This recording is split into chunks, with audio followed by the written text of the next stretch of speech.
beautiful people, welcome and welcome back again to the channel. It is your baby girl here, Dr. Hane, Oiko Sola, Oiko, whatever you want to call me. And in today's video, I'm going to be reviewing this baby from ELFIN hair while I talk about my pregnancy and delivery experience. Jesus, what you guys think about this hair? It's absolutely stunning. I really love it. I really love it. It is so cute, and the best part, I installed this wig myself. Anyways, if you guys want to see more about that, then please keep on watching. Don't forget to like, share, subscribe, and all that good stuff. And without further ado, we're gonna jump right into this video. I got this hair from ELFIN hair. This is what the brand looks like. You guys, this is the third time I'm working with ELFIN hair, so I know that their hair quality is good. The first few times was a headband wig and a braided wig. So this time around I have a long wig, straight wig here, and I'm gonna be showing you guys how I install it while we talk about my pregnancy, postpartum experience, and how postpartum has been going for me basically. So yeah, if you'd like to see more about that, then please keep on watching. I want to try to film for TikTok as well, or a short form content, not necessarily for TikTok, for Instagram reels or just short form content basically. That's what I want to try to do. So I'm gonna have my phone on this other side. My phone will just be recording what we're doing, and we will take it from there. So I'm going to be showing you guys what this box came with while we get talking. But yeah, you guys know that I had a baby about a month ago. I'm just adjusting to now being a mom of 2 under 2, because that shit is not easy. Like, this packaging is so cute. But this is the ELFIN hair dust bag. And in the box, I still got a few more goodies. So I've got the wig cap, which has two pieces of wig caps. I've got the edge brush. I've got an instruction manual. And I've got a bonnet. I believe this is a bonnet.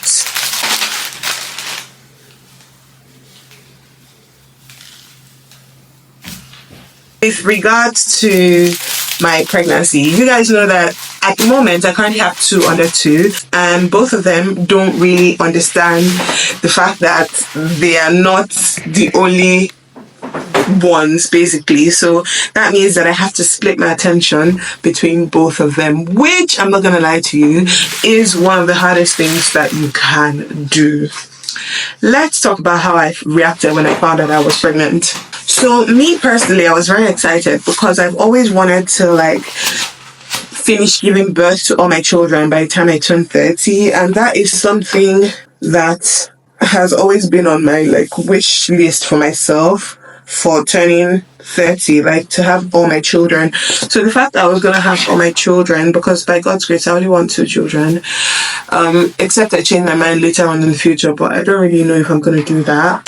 By the time I found out I was pregnant, I was 29, and I knew that my baby was going to be born in June, because we did the quick math and realized that the baby would be born around my birthday time, which was quite nice, to be honest. I did not mind that at all. So, obviously I was at work that day, and to be fair, I think I know when I'm pregnant even before I take a pregnancy test, because I was feeling some type of way that was not how my body normally feels, and I'm like, there's something happening here. So I bought a pregnancy test while I was at work, and during my break I decided to take that test, and I took the pregnancy test, and voila, it was positive. I sent the picture to my husband. I'm like, I'm pregnant. My husband said, sorry. I said, yeah, we're pregnant. And then he's like, oh wow, how do you feel, all those type of things. And I'm like, I actually feel good. I'm happy that this is happening, because I always wanted to finish having my children by the time I turn 30 so that I can work on my body. If I need to do plastic surgery, get the damn surgery. If I need to do anything, get that shit done so that I can be looking snatched in my 30s, because I'm not trying to be looking heavy in my 30s. Do you understand what I mean?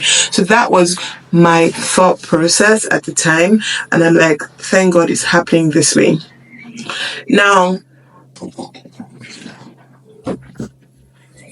you guys know that for my first pregnancy, I didn't qualify for statutory maternity pay, which was tough. I'm not gonna lie to you, because I did a story time back then when I had my first baby about I'm just applying some foundation onto the lace. But you guys know that I didn't qualify for statutory maternity pay with my first pregnancy, and that was really, really tough financially for us, because it meant that the only thing I was surviving on was the maternity allowance, which was a little over £150 a week, which is why I had to go back to work like ASAP. We had saved and prepared as much as we could, but obviously England is quite expensive, and even more so the Peri-London area where we are, which is Essex. It is quite expensive to live in Essex. So I had to go back to London to work a bit earlier than I would have liked. You know, even had to do my keeping in touch days a bit earlier than I would have liked to do them, and just generally just go back to work a bit earlier, and that was less than ideal for me.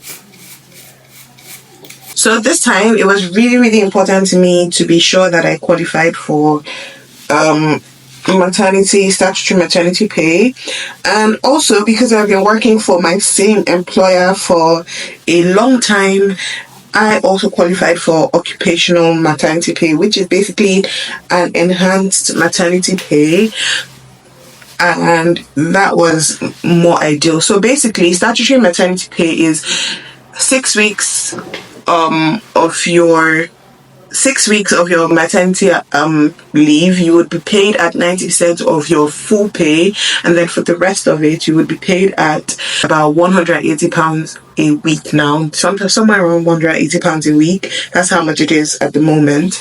But with enhanced maternity pay, basically what you would get is, for me, since I'm working in the NHS, the enhanced maternity pay package is 2 months of full pay, right? So 8 weeks of full pay. They count it in weeks, not months. Sorry. So 8 weeks of full pay, and then you would then get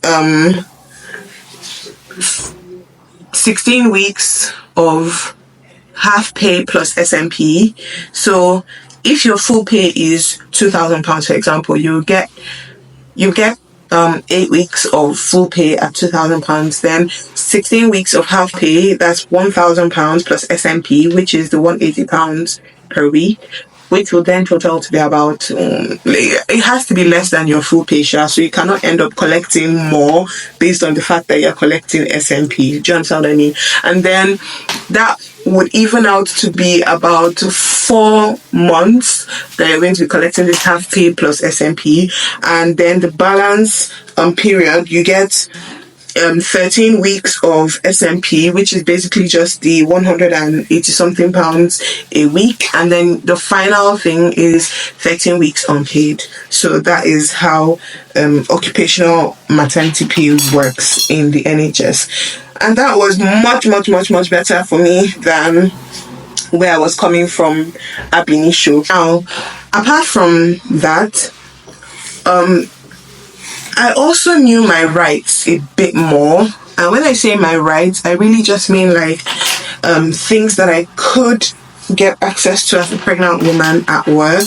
So, for example, as a pregnant woman in the UK, you are basically entitled to a bit more rest than the average person, because obviously pregnancy is quite stressful. You will get tired, you will need a bit more rest, and it's your entitlement, so you shouldn't have to beg for it. Also, if your work is too stressful, your manager should give you something a bit less stressful. And that is something that I was also aware of, which I didn't actually know in my first pregnancy that I was entitled to. So this time around, because I now knew, from my second trimester, when night shifts were starting to kick my ass, I asked to be taken off the night shift roster, which initially there was a bit of hesitancy. I saw occupational health, explained the situation to them, and occupational health wrote a recommendation letter for me to be taken off night shifts, and then I was eventually taken off night shifts because the night shifts was too stressful for me. I was so knackered, I could barely get through the night shift. So when I was taken off, I was very glad about that. Now, with regards to the pregnancy itself, with regards to the actual belly itself, I'll tell you this for free. This pregnancy, I'm gonna say, was much easier in terms of how my body reacted, was much easier than my first pregnancy, because my first pregnancy was the actual ghetto. You guys, I spoke about it briefly after I had my first child, but I really do mean that it was the actual ghetto. It really affected me in more ways than I'd like to admit. In terms of my mental health and my physical health, I gained a whole ton of weight in that first pregnancy. I had breakouts. It affected my skin, but this time around, you guys could barely even tell that I was pregnant. I'm sure you'd have just thought that I was getting fat, because my face did not look so pregnant, compared to how it looked the first time. So I think I handled it was definitely kinder to me this time. And maybe because it was a boy, I don't know. But people say that when you're having a boy, the pregnancy is usually a bit easier. And maybe that's what it was. I'm not too sure. But yeah, that's how that went. My first pregnancy, I had a ton of nausea. And I'm not joking. But this time around, I didn't have nausea as bad. I vomited a handful of times. A handful of times I vomited. Although I'm going to say that smells irritated me, but I guess that's normal for most people who are pregnant. They get irritated by smells. But apart from the smells that were irritating me, that was about it, I didn't vomit too much. I could really eat better. In my first pregnancy, if I ate 3 times a day, best believe that I would vomit 3 times a day.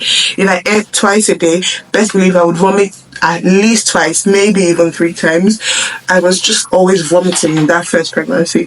But this time around, I didn't vomit as much, and even more so, my mental health wasn't affected as much. I don't know what it was with the first pregnancy, but I could have sworn that my mental health was affected negatively with the first pregnancy, but this time around, not so much, because I don't know if it's because I came in during winter the first time around, but I was trying to adjust to a new country, and then I was pregnant, and then I was barely able to eat, and then I was going to work in a new place. So I think all those factors might have been what contributed to me feeling so terrible in my first pregnancy. Yeah, I just felt normal, mentally, and that's such a big deal for me, because that first pregnancy really messed with my mental health. I'm not even gonna lie. It took me a whole lot to recover from that. I'm just adding some of the spray again to try to glue this wig down a little. So now I'm gonna pull the wig over and try to do it as precisely as I can to cover my hair.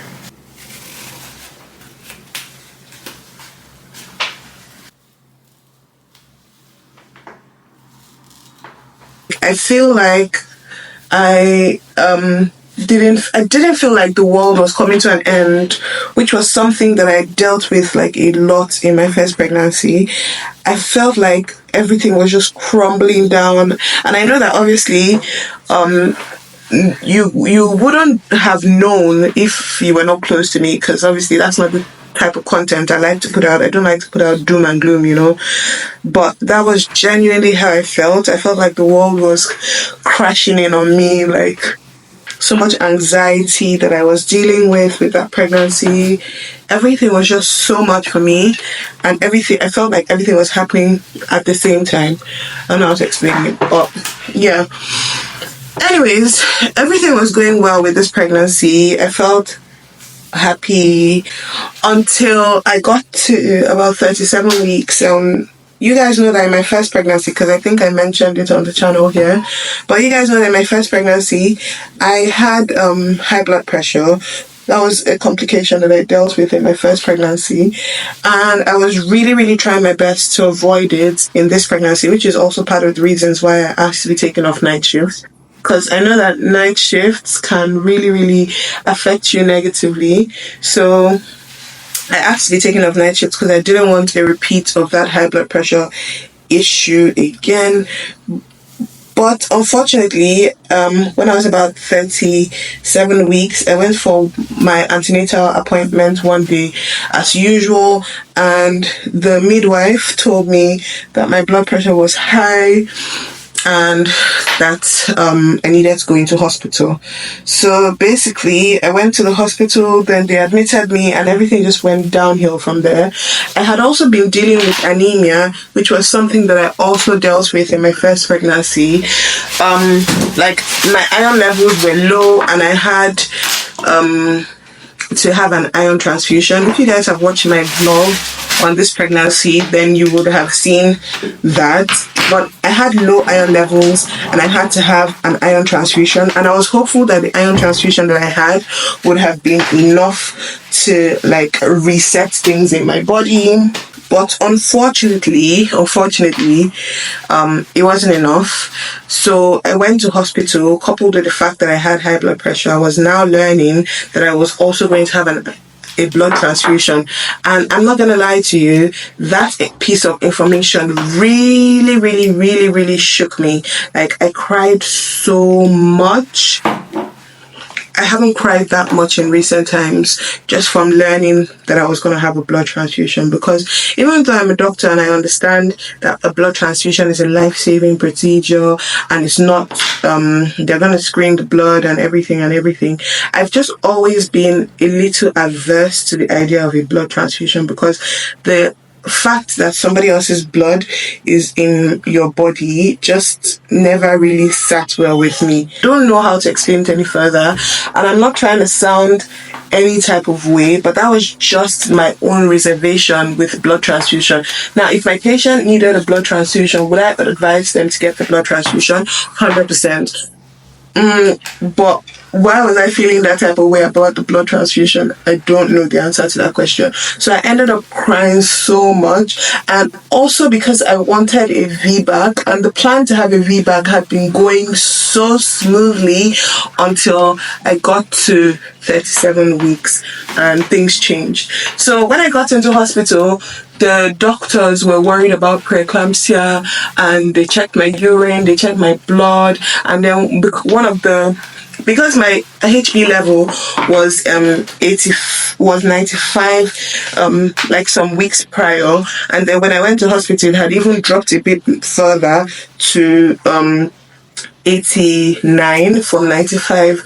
The doctor I saw, who was a resident, I think she was a registrar or something, you know, when this is just the interpretation that I'm giving it, and I don't even know if I should say it out loud, but you know, when people are like studying for exams and they feel like they're finally getting to see the things that they've been studying in real time, I felt like that was how that lady was treating me. Like, she was just throwing in a bunch of big words like, oh, this, oh, this, just throwing in a bunch of big words, and it was making me so scared. Oh, there's a possibility for this, there's a possibility for uterine rupture, there's a possibility for kiniko. I was like, what kind of life is this? Like, what kind of life is this? Not pregnant, I don't keep person. Which kind of wild be this one? Do you understand what I mean? That's how I felt. Because she was throwing in all those big words, I just became so scared. Like, I started thinking to myself, like, am I gonna die in this pregnancy? And then I started praying, like, God, please, is this pregnancy gonna be what's gonna take my life? Because I remembered one of my senior colleagues in house job. He was a registrar at the time, and he had a wife who had pregnancy complications, had high blood pressure after she had given birth and ended up dying. And then I started thinking to myself, is this what's going to happen to me too? Like, I've got high blood pressure now. She ended up having a stroke from everything. She ended up having a stroke, and she was in a coma for a long time, and then she eventually ended up dying. So I was thinking, like, is this what's going to happen to me too, now that I've developed high blood pressure? And this one that this doctors are saying so many things at the same time, throwing in all these big technologies, throwing in all these big words, like, and I started rebuking it, like, this is not my portion. I wanted a VBAC. I wanted this pregnancy to be, the pregnancy and delivery to be as smooth and complication free as possible. And for you to now come and start telling me all this big grammar, I don't understand, because this is not the testimony that God has ordained for me. Do you understand what I mean? I became so scared. I was always crying. My husband too was getting so worked up because of me always crying. And he tried his best to comfort me, but to be honest, because he wasn't the one who was pregnant, I'm sure he didn't really... I don't think there's any way I could have explained it to him that he would have gotten it 100%. I really don't think that.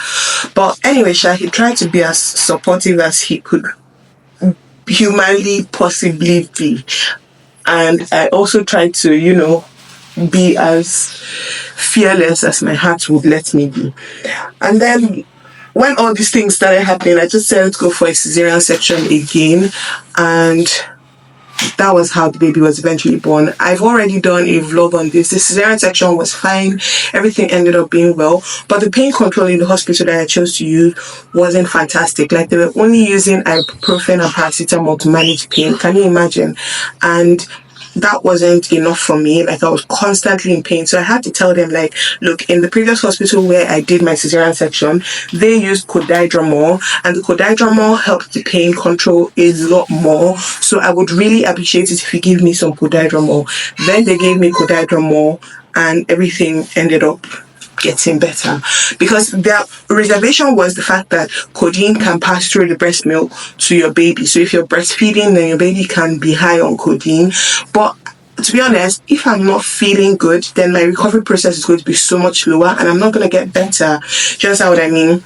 So when I told them that, then they said, sure, fine, we'll give you the codidramol. And then they gave me the codidramol, which I looked at the BNF, and codidramol you can actually use. It's just that it has to be, the benefits have to outweigh the risk, because that was the reservation of the pharmacist as well. But when I told them, they looked it up as well, and they were happy to give me the codidramol. So this is something that I've also learned. You have to advocate for yourself. And it just makes me wonder, like, if I didn't know this bit of information about codidramol, how would like, let's say I was just a lay person who didn't know any medical information, or who had no medical knowledge, and I wanted to ask them for something stronger. What would I have asked them for? How would I have advocated for myself? Like, that was just what was going through my mind the whole duration. Like, how would I have advocated for myself if I needed something stronger as a non-medical personnel? Because it really took a lot for me to get this codidramol. Don't even get me started on the cesarean section. After I had the cesarean section, I was so itchy. Oh my goodness. I was scratching because of the spinal anesthesia. When the spinal anesthesia wore out, like, I was fine in the CS table because they had given me the spinal anesthesia. Everything was fine. And then when it wore out, like a couple hours later, the itchiness that came, I was so itchy, so scratchy. I was asking the nurses and the midwives for some antihistamines. They were telling me, oh, it's normal, or it's a normal reaction. I know it's a normal reaction, but I'm itchy. I need something to help with the itchiness. But they were telling me, oh, we have to wait for a doctor's prescription. I waited 1 hour past, doctor's prescription did not come. 2 hours, doctor's prescription did not come. 2 hours I was waiting for a doctor's prescription, and I didn't get this doctor's prescription. I started bawling my eyes and crying because the anesthesia had finally wore out. The only thing they had given me was paracetamol, and I was in pain and I was itching like a mad person. Just imagine itching your entire body. That was how itchy I was. And then they were telling me, oh, it's normal. I know it's normal, like, but that's not going to solve the situation on ground. The fact that it's normal means nothing to me at this point. I just need some antihistamines. Anyways, when one of the nurses saw me crying so much, she chased it up and eventually got me the Puritan, because it's even Puritan that I was begging for this much. Can you imagine? They eventually got me the Puritan and I felt better, and got me some Oramoff, because that's paracetamol that they believe so strongly in. It wasn't working for me. Like, I've got chronic pain on a normal day. Like, I've got a couple of chronic pains on my body, so I use painkillers that are much stronger than paracetamol on a day-to-day basis. Do you understand what I mean? So for you to give me paracetamol after I've had surgery, are you joking? Like, are you actually serious? Anyways, they gave me some Oramoff. I felt a little bit better because the Oramoff just took the edge off. I really wanted like some IV morphine for the pain, but I couldn't get that. All I could get was Oramoff. It took the edge off the pain. I could still feel the pain a lot, but at least like it just took the edge off and I wasn't so cranky anymore. And then when it was time to go home, I was supposed to go home the next day after the procedure, but then I had a temperature spike over the night. So they said they were going to keep me to just monitor me. And I'm like, okay, cool. If you're going to be monitoring me because I had a temperature spike, are you going to give me some antibiotics or anything? They said no, that they're just going to keep an eye on me to see if I get another temperature spike. Thankfully, I didn't get another temperature spike, so I was able to go home the day after. And basically, that was how my pregnancy and delivery story went. I'm super grateful that it was all in all an uncomplicated pregnancy. Like, I wasn't struggling for my life, and I'm so grateful for the advent of modern day medicine, because I think about it, like, if I was born in the medieval times when modern day medicine hadn't become what it is, I would have probably been part of the people that would have been weeded out with natural selection. Like, with the high blood pressure that I developed in pregnancy, obviously it would have been unmedicated because nobody would have known. They didn't have blood pressure monitors at the time, and I would have just ended up having a stroke or something and dying, or even from the anemia. Nobody would have known that I was so pale. So maybe when I eventually gave birth, I would have bled out and probably died. I don't know. The whole thing just made me so grateful for God, for modern day medicine, and for life. Anyways, I feel like I've touched on everything that I want to say about this pregnancy and delivery experience. But thank you guys so much for watching this video. I really do appreciate you. Thank you so much for the love that you've shown me, for the care, for everything that you've shown me. I really do appreciate you, because these past couple of days and months has been really, really intense for me. But I'm so glad that you guys have been there with me to hold me every step of the way. I really appreciate you. And yeah, don't take you for granted. I'm on maternity leave now. I'm hoping to be much more consistent on my YouTube channel. So please watch out for that, because I actually don't have to go to work at this time. So I'm hoping to post as much content as I can post on my YouTube channel. But yeah, thank you guys so much for watching. I really do appreciate you. Please don't forget to like, share, subscribe, and all that good stuff. And I will see you guys in my next video. Bye, guys.